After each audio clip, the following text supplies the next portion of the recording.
Olá, amigo internauta do nosso programa Depois da Vírgula. Estamos aqui para mais um daqueles encontros, daquele bate-papo. E agora, nesse momento, a gente tem, ou escolhemos aqui para o programa, diante de tantas perguntas, dois temas que têm sido relevantes, né? A discussão sobre a inflação e o debate com o Banco Central, né? Através do Roberto Campos Neto, ou seja, a sua independência e o papel dele como gestor de um organismo tão importante como o Banco Central, um colegiado tão importante que define a política monetária do país.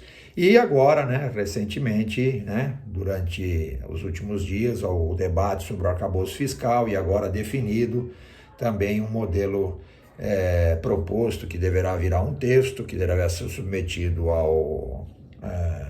à Câmara e ao Senado e que deverá representar a mudança do que nós temos hoje do chamado teto de gastos. Então, para organizar, hoje vai ser um papo mais rápido, vamos falar um pouquinho sobre esse debate aí que o presidente da República, o atual presidente Luiz Inácio Lula da Silva, tem feito publicamente, criticando posições aí do Roberto Campos Neto sobre o endurecimento e não reduzir a taxa de juros hoje em 13,75, recentemente tivemos o Copom, e o Copom manteve a taxa de juros. Bom, a gente tem que fazer duas discussões separadas. Bom, primeiro, o papel da independência do Banco Central. O Banco Central independente, ele dá segurança, né? Ele dá segurança instrumental para as políticas monetárias, porque uma vez que ele não tem a mancha, vamos chamar assim, ou tem o DNA, ou tem as digitais políticas, a sua decisão passa a ficar mais crível, mais sólida e independente, obviamente, de palanque. Então, o Banco Central independente é um instrumento moderno, de política moderna, né? Da nova teoria moderna, né? De política econômica e que dá, obviamente, um amplo, vamos usar o termo, um amplo arcabouço de instrumentos para que a gente possa fazer uma análise talvez mais tranquila, mais segura, sem que a gente tenha que fazer aí, na verdade, uma mistura com discursos políticos. Então, o Banco Central Independente é sim uma evolução, é sim um processo positivo do governo, do último governo, do então ex-presidente Jair Messias Bolsonaro. Foi uma evolução a instituição do Banco Central como um órgão independente. O debate sobre tá caro, tá barato, taxa de juros, é óbvio, é uma grita enorme, mas há dois caminhos que eu acho que são há duas situações que a gente tem que comentar. É muito caro, né, para toda a sociedade você subir a taxa de juros. Taxa de juros significa você ceifar empregos, significa você diminuir a atividade econômica e contabilmente, ou seja, financeiramente, significa você realmente gastar mais dinheiro para bancar a dívida pública, porque à medida que você sobe a taxa de juros, as taxas dos títulos todos indexados sobem também em relação a isso, e o Estado, para rolar seus compromissos, tem que pagar mais dívida, ou seja, tem que pagar mais juros. Portanto, aumentar a taxa de juros com o objetivo de combater a inflação é uma atividade muito cara. Mas, agora vem o contraponto, é também muito caro você deixar ela largada, ou talvez não, muito mais caro do que isso, porque embora o efeito da alta da taxa de juros seja imediata na sociedade, o não combate à inflação destrói a confiança e tem um efeito deletério de longo prazo. Então, entre escolher duas opções que não são boas, certamente escolher a intervenção monetária por juros é muito mais saudável do ponto de vista do custo social, ainda que haja uma discussão. Então, esse debate sobre taxa de juros é um debate que não deveria estar pontualmente numa data, porque isso é um processo, né? O combate à taxa de juros não é simplesmente uma decisão, nesse Copom eu subo meio ponto, naquele Copom eu derrubo meio ponto, não. É um processo, e para esse processo você tem várias coletas. O Banco Central tem feito um trabalho muito bom em relação a isso. Existe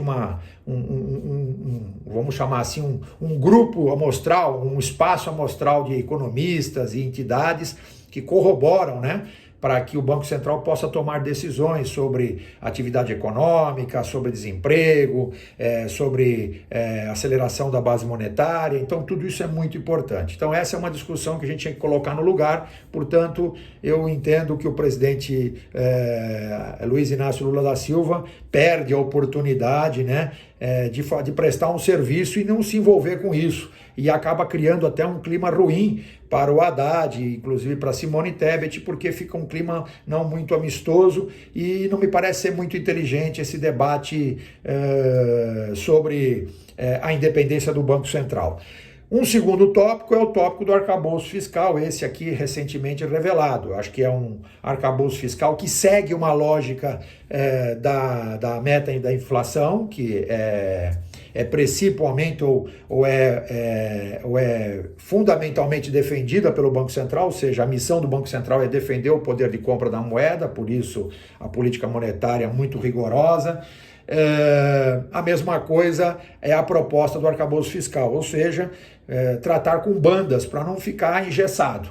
Só que existem repercussões sobre o que foi falado, né? Ou seja, em linhas gerais nós vamos ter uma banda, né? Uma banda entre arrecadação fiscal e gastos. Vamos ter um teto, obviamente, de gastos, levando em consideração que você tem aí uma diferença entre a dívida que está hoje corrente, ou seja, o déficit fiscal, e aquilo que se arrecada de novo, ou seja, nós não podemos, em tese, segundo o modelo, não podemos gastar tudo, temos que deixar um colchão, mas tem uma notícia que não é muito boa, porque pressupõe uma boa notícia, pressupõe que nós vamos estar sempre crescendo do ponto de vista de arrecadação, que é o piso de investimento, ou seja, nós teríamos... nesse arcabouço fiscal você tem um piso de investimento, ou seja, você nunca vai gastar menos do que no período anterior, ou seja, mesmo que haja um decréscimo na arrecadação, eu vou continuar gastando. Tudo bem, alguém vai argumentar, mas isso socialmente é positivo, mas em termos de sustentabilidade da dívida, da curva da dívida, não é. Você pode ter aí, logicamente, usando as projeções do mercado, uma suavização da aceleração dessa dívida, porque nós começamos a proteger a emissão de dívida através dessa tal da banda, ou seja, eu consigo aumentar a minha arrecadação e eu posso, evidentemente, aumentar um pouquinho os meus gastos. E aí eu tenho um piso no gasto social, educação, saúde aí, que vai nos proteger. A única coisa que não ficou muito bem explicada é que em algum momento esse modelo vai estressar. Porque para que eu continue tendo sustentabilidade nesse modelo, eu vou ter que ter um aumento fiscal, eu vou ter que ter um aumento da carga fiscal, o que o presidente, ou que o ministro, na fala dele, disse que não, garantiu que não passa pela cabeça, mas certamente vai haver um incremento da base fiscal, vai haver um aumento da carga fiscal, né? Ainda que a gente tá também trabalhando tá no debate, tá no radar esse debate sobre a reforma tributária, esse modelo de arcabouço fiscal é um modelo crível, é um modelo possível de ser realizado, isso é fato, o mercado entendeu isso, mas existe algumas pegadinhas aí e que a gente precisa dar uma olhadinha no texto. A primeira pegadinha é, se eu tenho um piso de investimento, significa dizer que mesmo perdendo a arrecadação eu posso continuar gastando. Em algum momento isso vai me causar um certo problema de preenchimento desse chamado colchão, porque se eu tenho sempre a ideia de manter um colchão entre aquilo que eu gasto e aquilo que eu estou arrecadando para ir diminuindo a dívida atual, ou seja, aquela dívida que já está acumulada, eu preciso, em algum momento, com a queda de arrecadação, eu preciso buscar fontes e preciso buscar dinheiro novo, ou seja, arrecadação nova. Então é isso, acho que é muito prematuro ainda a gente falar, temos que olhar o texto, mas é isso. Acho que é um passo importante, até agora o governo estava muito no discurso, estava muito no palanque, a gente entende que existem muitos problemas advindo da outra gestão, né? Essa questão, por exemplo, mais social, está havendo um alinhamento, mas o fato é que a economia, ou seja,